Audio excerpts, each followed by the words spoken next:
Welcome to the Explore Global Health podcast. I'm Dr. Rob Murphy, Executive Director of the Havey Institute for Global Health here at Northwestern University Feinberg School of Medicine.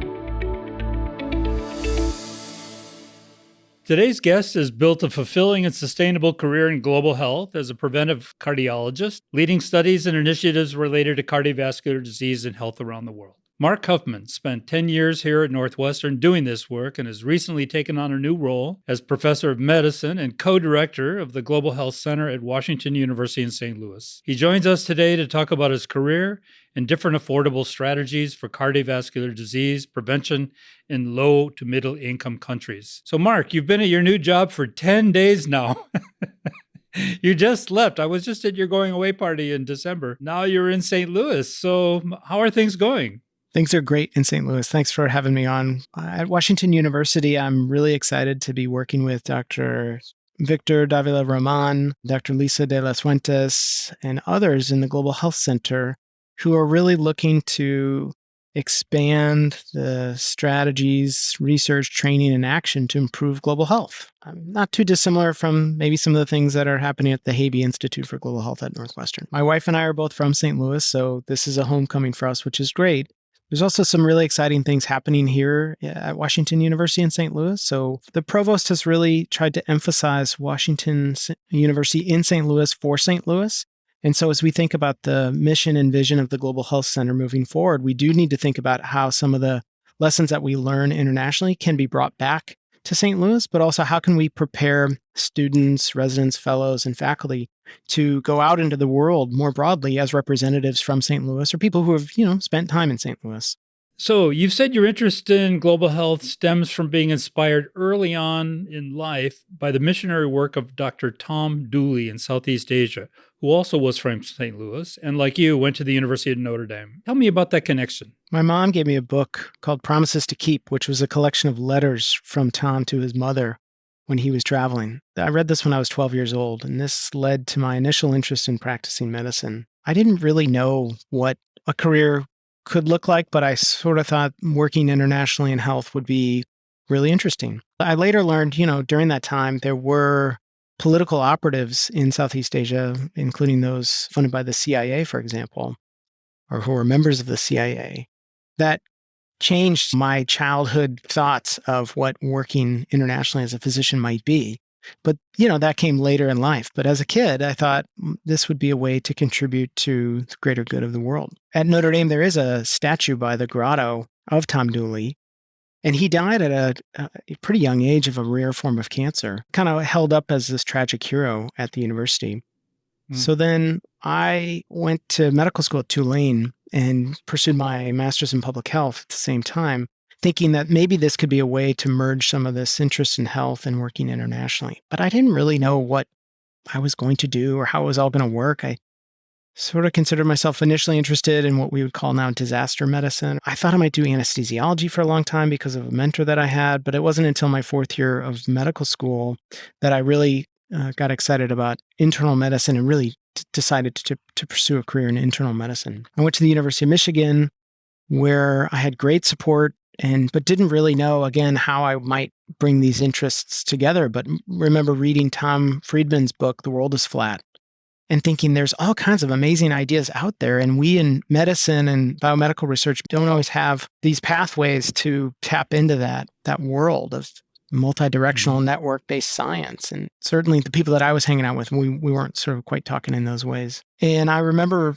not really knowing how to bring these ideas together, but was at a cardiology grand rounds where Paul Ridker was visiting, and he had previously lived in Uganda, I believe, if it's been a while since I recall this interaction, but he strongly encouraged me to pursue this.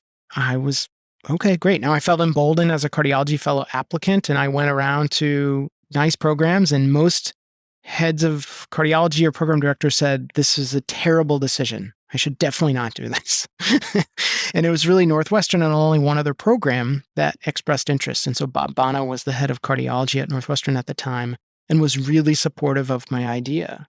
But even then, when I arrived on campus, I didn't know what I was going to do. And the year that I arrived was when the Fogarty International Center expanded its Global Health Fellows and Scholars program two cardiology fellows. So at the time, Aaron Primack was the program officer. I had reached out to him about my interest in the program, and that's led me to be able to work internationally. Is that program? Yeah, that's great. Yeah. So what's that? That goes back to around 2009, I think. You were in the NIH Fogarty International Research Fellow Program. You were the first person at Northwestern that actually went through that.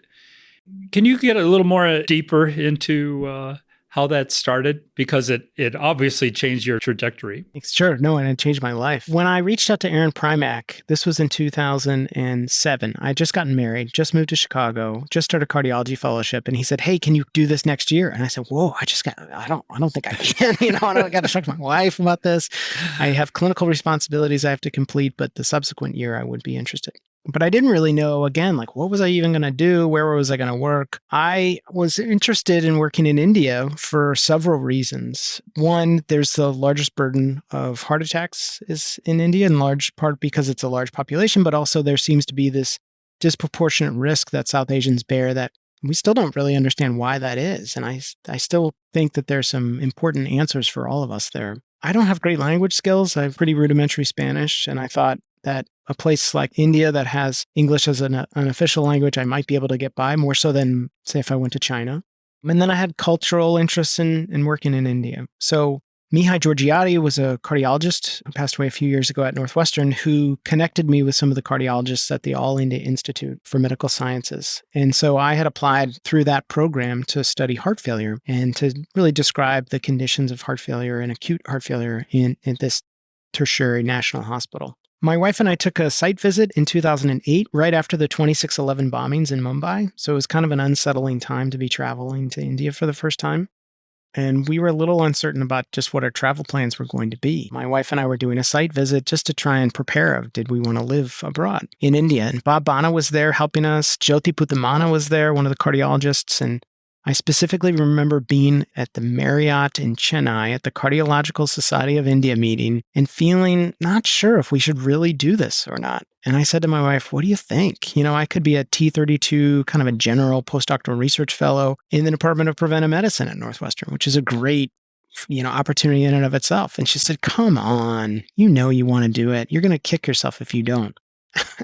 And I said, "Okay, let's do it." And I mean, that decision by my wife, who has stood beside me and behind me for all these years, was critical for us to be able to live in India, which was awesome. We had a great time, and then completely give me new career opportunities that I definitely wouldn't have had if I stayed back in Chicago. For all the students or trainees listening out there, take risks early on, right? I mean, if you fail early, well, you're still, like, for me, I was still going to be a cardiologist. Like, that's a pretty good gig.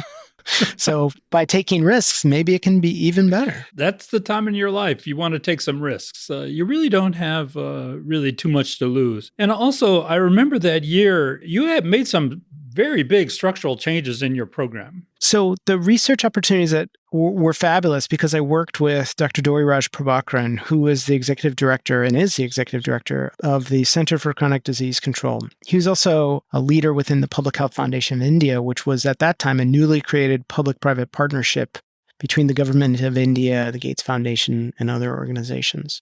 They had so much data that were available internally, but also these relationships with other groups. And so I partnered with the Cardiological Society of India Kerala chapter, who had collected data from more than 25,000 patients from 125 hospitals from the southern state of Kerala, which, more than 30 million people live there. So it's a state, but it's the size of a country. But these cardiologists didn't have anybody who could actually analyze the data.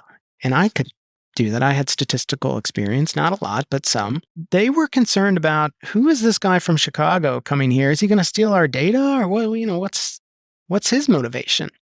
And so it took me going up and down this coastal state, going on trains, going in cardiac catheterization labs, looking at angiograms with fellow cardiologists, and just bonding with people to build that trust, and for us to map out a plan of how would we not just analyze, but disseminate, report the results, and get the word out there. And so we had a pretty high-profile publication in the European Heart Journal, published about 11 years ago, that described this was the largest registry of its kind in India.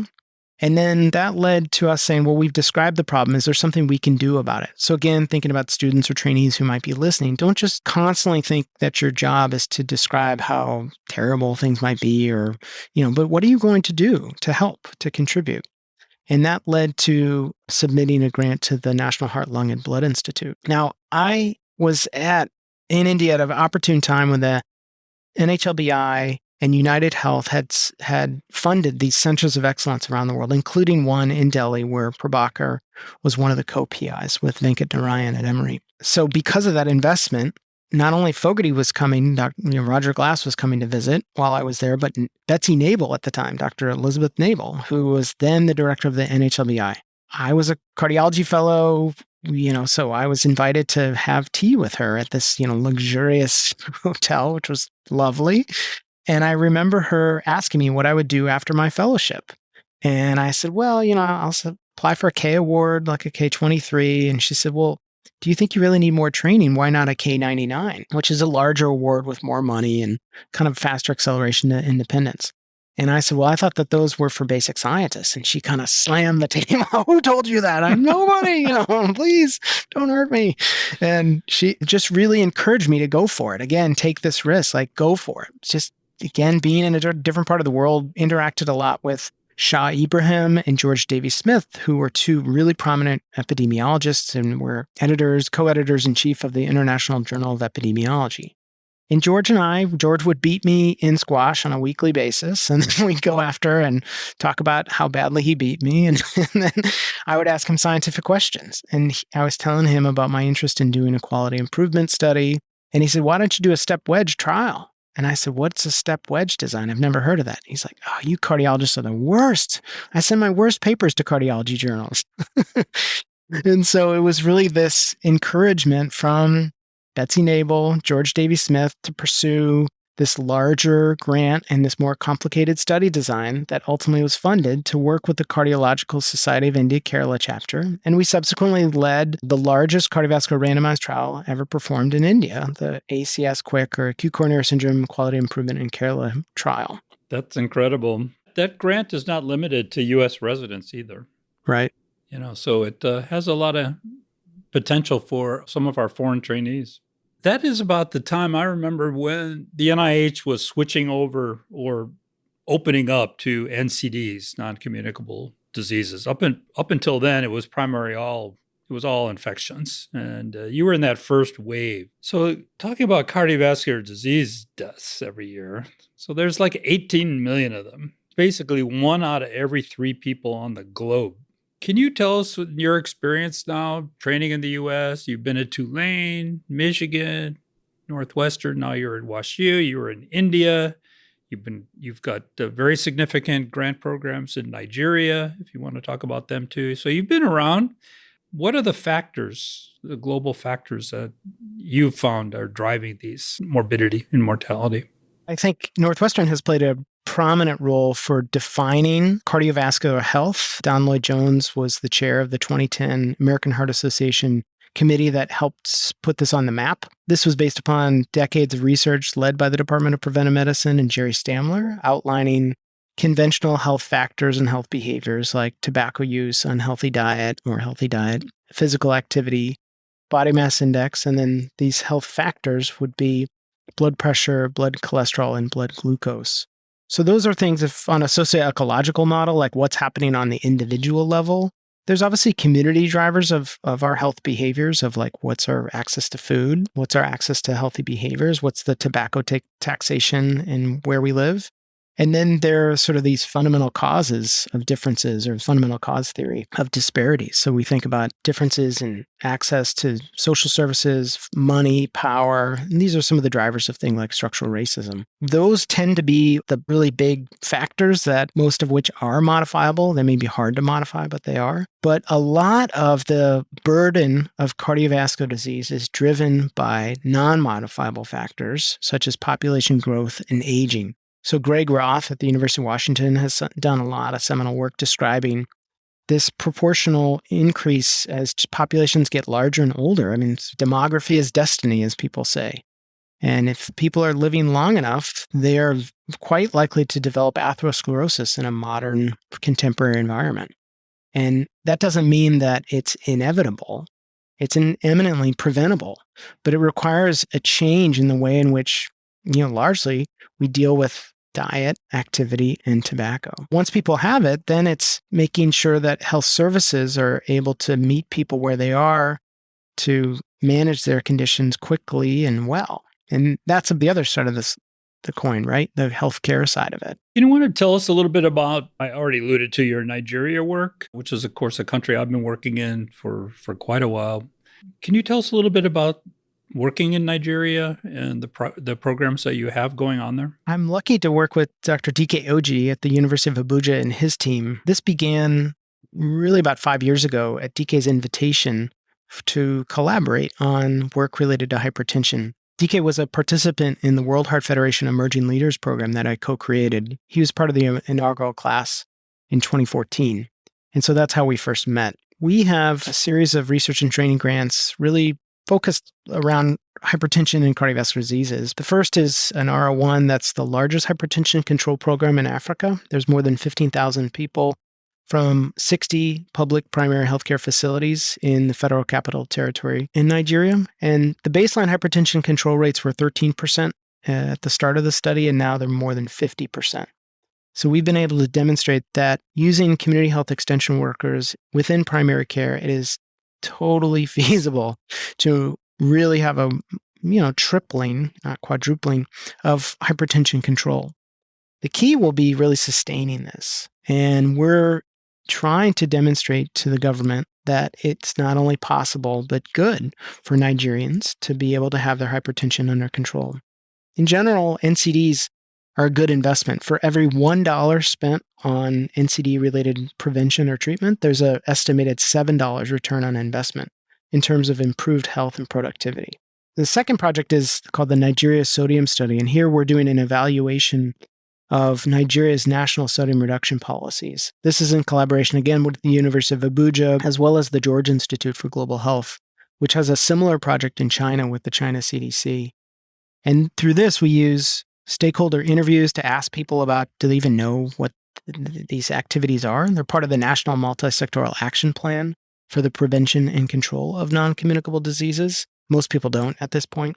Second are retail surveys to figure out what's available in grocery stores, markets in Nigeria. And, a lot of the products aren't labeled accurately. So it's trying to first start with improvements in labeling, and then the government's trying to decide whether or not it wants to do some form of regulation of packaged food, of how much sodium or salt is in products.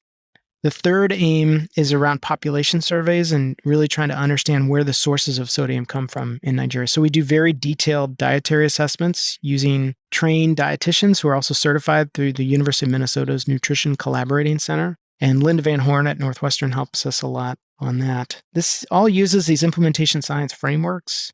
And Lisa Hirschhorn at Northwestern has been really a tremendous partner in a lot of this work for the earlier one in this. And the last project that we have funded by Fogarty is a training grant that Lisa Hirschhorn is now the contact PI. DK and I are the other co-PIs for cardiovascular research training related to clinical trials, patient-centered outcomes research, and implementation research. And this is modeled after some of the work that Lisa has done, as well as with Claudia Hawkins, with partners in Tanzania at Muhimbili University Health and Allied Sciences. So the work in Nigeria has been a ton of fun, and kind of feels like we're only just getting started. Yeah, I've enjoyed working in Nigeria for all these years. Can you tell us a little bit about the poly pills? I know you're sort of famous for this. I'd like to hear more. Poly pill is simply a term for several medicines, usually at low doses, that are combined into a single pill, something people call fixed dose combination therapy. So you can think of, if you have or are at risk for cardiovascular diseases, you need your blood pressure under control and you need your cholesterol under control, and you may want to take an aspirin.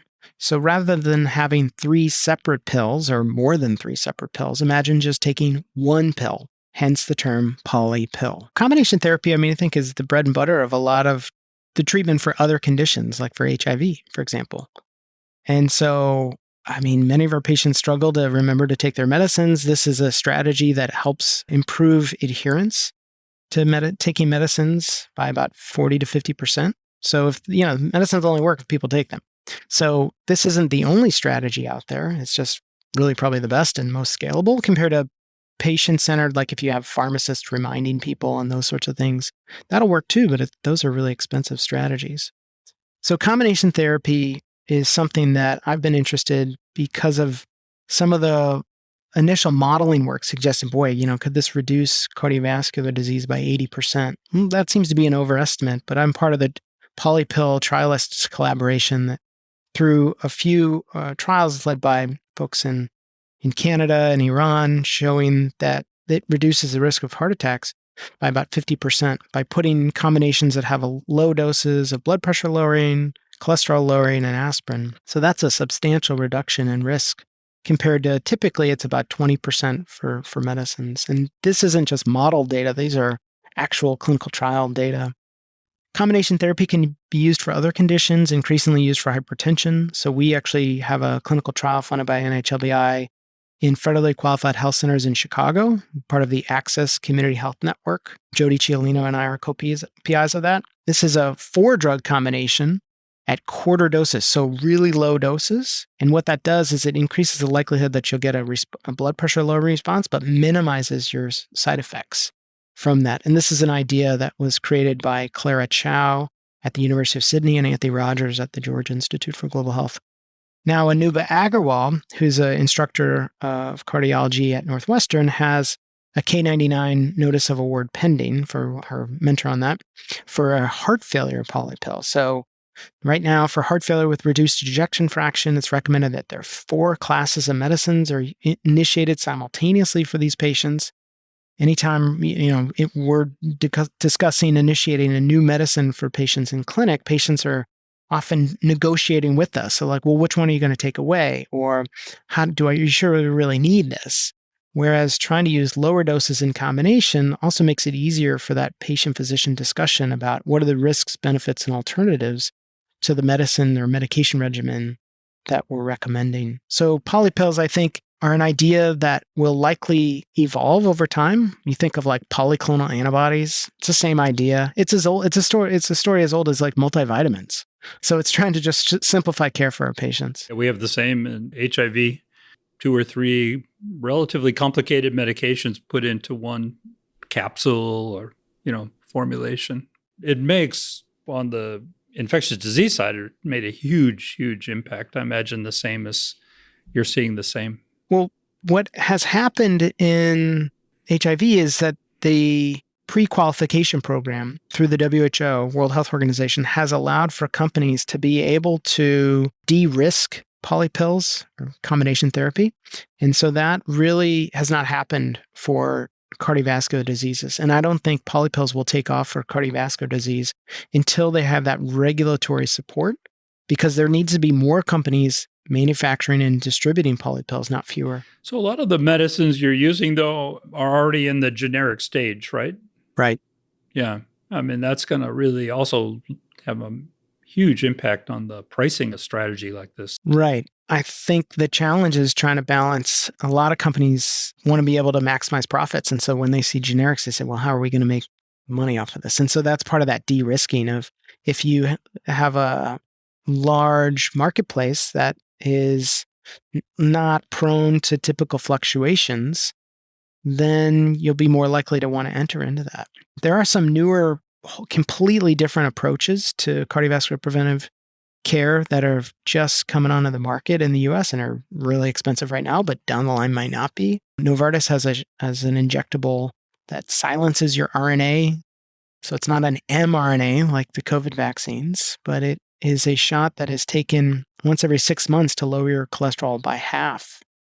And I mean, that really changes the paradigm for thinking about the strategies that we currently employ. So while I'm certainly very interested in polypill research and will continue to be, I'm also open to new ideas. And so the junior people who might be listening, try and think about what's going to come next, not just what's happening now. It's happening in a variety of fields. Even with COVID, AstraZeneca came up with Evusheld, long-acting monoclonal. Every 6 months, Looks like it lasts intramuscular injection. It's actually 2 injections, but Wow. one time every 6 months. And so it's really going to be a lifesaver for people with underlying immunocompromised conditions who can't respond to the vaccines. And then they don't have to just keep taking multiple infusions of the monoclonal. It's the same concept. But yeah, think of the future. I think that's a really think out of the box. Maybe our last kind of general question here, and I'll let you go back to your life in St. Louis, your new life. Many of our students, they want to embark in a career in global health, and they want to have an impact, and they want to know, how do you balance these kind of projects and seeing patients in your clinic now in St. Louis, but also doing the international stuff and having a family life? What kind of advice do you have for them? I find the work that I do to be very fulfilling, both professionally, but also personally. And I remember Srinath Reddy, who's the president of the Public Health Foundation of India, saying that to me when I was about to do my fellowship back in 2009, that he wanted to help make my time in India both personally and professionally productive. And I mean, that's the sort of integrated life that I think many people seek. Certainly, I had my own anxieties about my ability to be a loving husband and father and to be present in my family's life. And I expressed that to Sten Vermun when I was a Fogarty Fellow. I also had these conversations with Don Lloyd-Jones and Prabhakar when I was trying to think about the types of research that I would do. I knew that I wanted to live in the United States, but work internationally, and how would I do that? And so I started with facility-based research rather than community-based research because I felt like the participants would always be safe, right? Like there's always going to be a doctor or a nurse who will be able to care for them in the confines of our research studies. Versus community-based research, there needs to be a greater support team around them in case you identify individuals with or at risk for serious conditions. So community-based research, you could identify someone with a blood pressure of 200 over 110 and they have a headache. Well, you have an obligation to do something for those people, to get them urgent medical care, or emergent if they're symptomatic. That's what led me to do the quality improvement project in Kerala so that I could live in the US but travel internationally. Because I think you do want to make sure your research is safe for those, research is a privilege. And in terms of weaving, the other parts of life, I think if you have a research-based career, there's a pretty clear pathway, right? Like you do a postdoc, you get a K award, you get an R award, and you sort of build a skill set and area of interest. People call it a niche, but I mean, you also want to have flexibility on working with different people. So, you, Rob, are a US taxpayer. Thank you for your support for funding, our team's research. And you want us to share that research.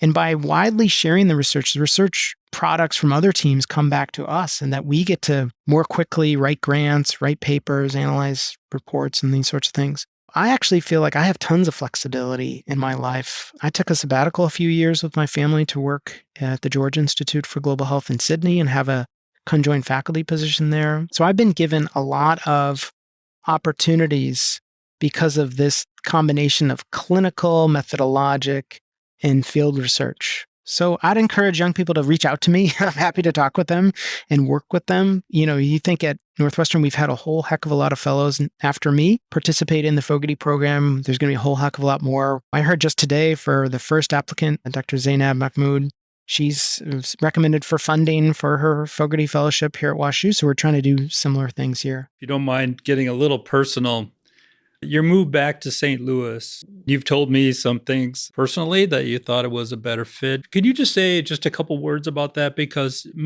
doing these mid-career, I mean, most of the people listening to this podcast are early career, but pretty soon you're in mid-career. Mid-career comes up a lot, and then you're in the old career like me. Yeah, all right. But mid-career comes pretty quick. Can you say a couple words about that? Well, I think we've all been touched by the pandemic in some way. I mean, how could we not? Every person on the planet. As my wife and I were thinking about how we were affected, our bubble wasn't including some of our key family members, including my wife's family. And I was reading Tar Baby by Toni Morrison. And there's a scene at the end where the aunt-like figure is tired and sort of speaking with the uncle-like figure about the niece who's going to go back to Europe. And the aunt-like figure says, well, I didn't want to ask her to stay and help us the way that we helped her when she was younger, but it sure would have been nice. And I thought about particularly my mother-in-law here in St. Louis, who's lived within the same 3-mile radius her entire life and has absolutely no intention of ever moving. And nor should she. She's got a great life here. But me thinking there's no other decision that we could make that would make those closest to us happiest. And I felt established enough in my career that I could make that transition without a major career risk. There's obviously some risk involved, but with that, there's also great opportunities here at WashU that will be different than the great opportunities that are at Northwestern. Our kids were at an age where we felt like, they're 10 and 6, that they would be okay with such a move. Everyone tells me it's much harder once your kids get into high school or even middle school. We were taking account the things that are most important to us and the people who are most important to us.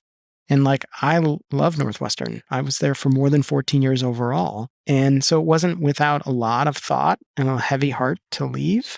But also, since we've been here, we've spent so much time with our family already, even amidst the pandemic. We knew once we got here, because of this very warm welcome, this is a great fit. It's been exciting for me to get started at WashU. People have been wonderful. There's a lot of synergies, actually, between some of the work that I have been doing at Northwestern and what's happening on the horizon here. So, it feels like a real win-win for our family. So I do same thing like what you were saying before for the risks. As you get older, you're more calculated, right? You're not going to just go and do something. There's a lot more people involved. And so it takes a lot more planning. And so this took a while for us to make this happen. But it was very much a thinking about our lives and our families. I'm sure the listeners will be thinking about how do their decisions fit into their broader narrative about their life. I'm sitting here with my 6-year-old son as he's trying to get on camera, as he's listening to me recording this podcast. But we spent a ton of time together during the pandemic. And so it's good to be with family. Yeah, great. Well, Mark, congratulations again. You made a great move career-wise, but also personally, it sounds like. I look forward to continuing to work with you. The nice thing about academia works today, some of your closest colleagues are not even at the same institution that you are. Yeah. That was happening already. We work with people from around the world. It doesn't seem to limit our activities, and a lot of times it makes things, even better. So good luck and congratulations, and thanks so much for joining us today. Thanks a lot, Rob. Thanks for having me on. I had a nice time.